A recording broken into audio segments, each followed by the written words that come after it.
अभी 24 घंटे भी नहीं बीते थे कि सीनियर कप्तान ने क्राइम मीटिंग में थानेदार से लेकर अधिकारियों की क्लास लगाई थी। क्राइम मीटिंग खत्म होते ही NH80 पर दोगच्छी बाईपास के समीप अपराधियों ने सरेराह चाकू गोदकर एक की हत्या और एक को गंभीर रूप से घायल कर दिया। पुलिस अभी इसकी गुत्थी सुलझाने में ही लगी थी कि दूसरे दिन सुबह खबर आई कि मधुसूदनपुर में अपराधियों ने गोली मारकर एक की हत्या कर लाश भतोड़िया में फेंक दिया। शव मिलते ही इलाके में सनसनी फैल गई और साथ ही पुलिस की कार्यशैली पर भी सवाल उठने लगे।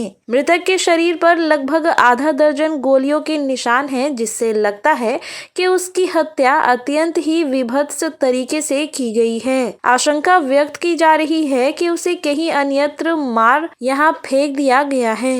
वहीं ग्रामीणों का कहना है कि देर रात एक उजली कार गांव में आई थी और तुरंत वापस लौट गई। थाना पर पहुंचते ही शव को देखने के लिए भीड़ उमड़ पड़ी और शिनाख्त भी की गई। पुलिस ने शव की पहचान मधुसूदनपुर थाना क्षेत्र के बहबरपुर गांव शिवशंकर सिंह के 25 वर्षीय पुत्र दीपक सिंह के रूप में की है।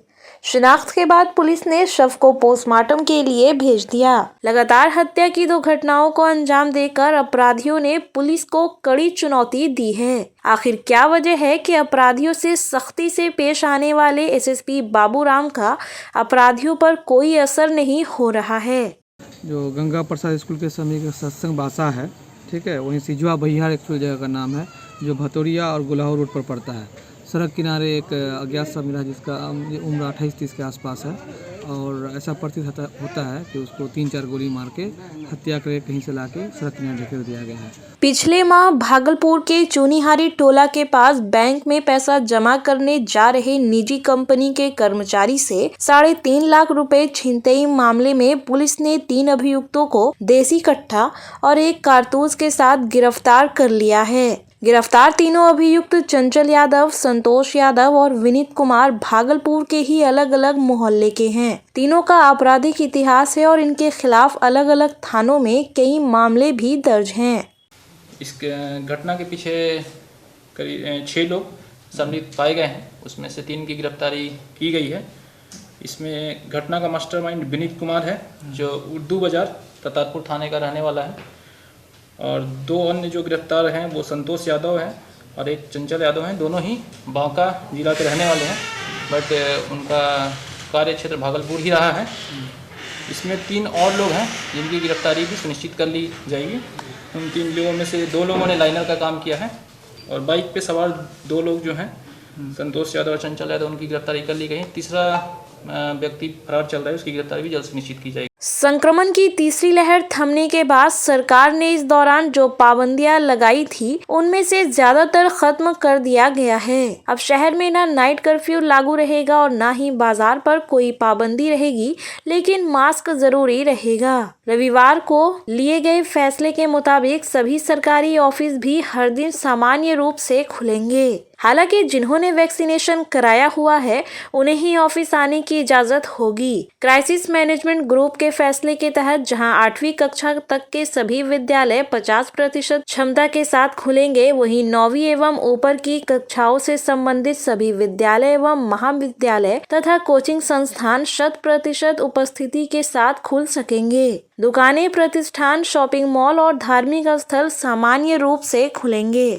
भागलपुर में बसंतोत्सव के बीच मां सरस्वती की विदाई की तैयारी चल ही रही थी कि अंग में शोक की लहर छा गई जब लोगों ने यह सुना कि सरस्वती पुत्री और स्वर साम्राज्ञी लता ताई इसके पहले ही विदा हो गयी। उनके निधन की खबर सुनते ही अंग के कलाकारों में मायूसी छा गई और उनका यह गाना रहे ना रहे हम महका करेंगे उनकी ज़हन में गूंजने लगे। लता दीदी के निधन से आहत कलाकारों के लिए देश की सबसे सुरीली आवाज का खोना मन को झकझोर देने वाली है। वहीं संगीत शिक्षक सत्येंद्र कुमार ने अश्रुपूरित नेत्रों से उन्हें श्रद्धांजलि दी। आज महादुख है।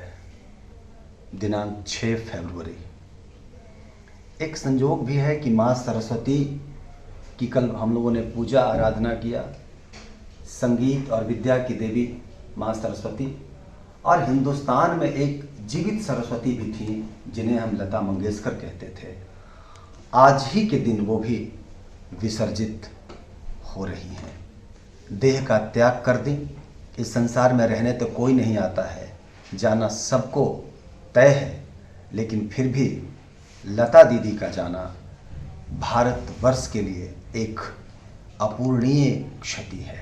कांग्रेस इंटक के कार्यकर्ताओं ने प्रदेश कार्यकारी अध्यक्ष ओम प्रकाश उपाध्याय की अध्यक्षता में स्वर कोकिला लता मंगेशकर के निधन पर कैंडल जलाकर उन्हें भावभीनी श्रद्धांजलि दी। कार्यकर्ताओं ने उनके चित्र पर पुष्प अर्पित कर उनकी आत्मा की शांति के लिए प्रार्थना की। उन्होंने कहा कि देश की शान और संगीत जगत की सिरमौर स्वर कोकिला भारत रत्न लता मंगेशकर जी का निधन बहुत ही दुखद है। लता दीदी को श्रद्धांजलि देने वालों में अधिवक्ता शहबाज खान के अलावा शहर के अन्य गणमान्य लोग मौजूद थे। तिलका माझी चौक भागलपुर में उन्हें भावभीनी श्रद्धांजलि अर्पित हम लोगों ने किया है। ये पूरे देश के लिए मर्माहत है। आज हम सबों को छोड़कर ये स्वर कोकिला प्रभु के शरण में चली गई। हम सभी अंग प्रदेश के वासी, पूरा हिंदुस्तान प्रभु से प्रार्थना करता है कि हे प्रभु, लता मंगेशकर जी को अपने चरणों में शरण देंगे। विश्व हिंदू परिषद देश में हो रहे जबरन धर्मांतरण के मुखर होकर देश के अलग अलग हिस्सों में लोगों को जागरूक कर रहा है। रविवार को आनंद राम ढांढनिया सरस्वती शिशु मंदिर में विश्व हिंदू परिषद की बैठक आयोजित की गई, जिसमें केंद्रीय स्तर के पदाधिकारियों ने भाग लिया। केंद्रीय अध्यक्ष डॉक्टर रविंद्र नारायण सिंह ने कहा कि परिषद छल कपट, लोभ लालच और जबरदस्ती धर्मांतरण का घोर विरोध करती है। इस प्रकार का धर्मांतरण गैर कानूनी एवं संविधान विरोधी है और सरकार इसे रोकने के लिए सख्त कानून बनाए। बैठक में वक्ताओं ने धर्मनिरपेक्षता के सिद्धांत को ताक पर रखकर मुस्लिम तुष्टीकरण के खिलाफ वक्फ बोर्ड को दिए जाने को गैर कानूनी बताया। बैठक में केंद्रीय महामंत्री मिलिंद पांडे, क्षेत्रीय मंत्री वीरेंद्र विजय, जिला उपाध्यक्ष डॉक्टर अशोक ने भी धर्मांतरण पर अपने अपने विचार व्यक्त किए। जो समाज में जो हिंदुओं के प्रति जो परेशानियां हैं उसको दूर करने के लिए हम लोग लगे हुए हैं, जिसके तहत जो सबसे ज़्यादा इम्पोर्टेंट प्रॉब्लम है वो है धर्मांतरण का। धर्मांतरण को रोकना और उसके लिए व्यापक कानून बनाना बहुत ही ज़रूरी हो गया है आज के परिवेश में।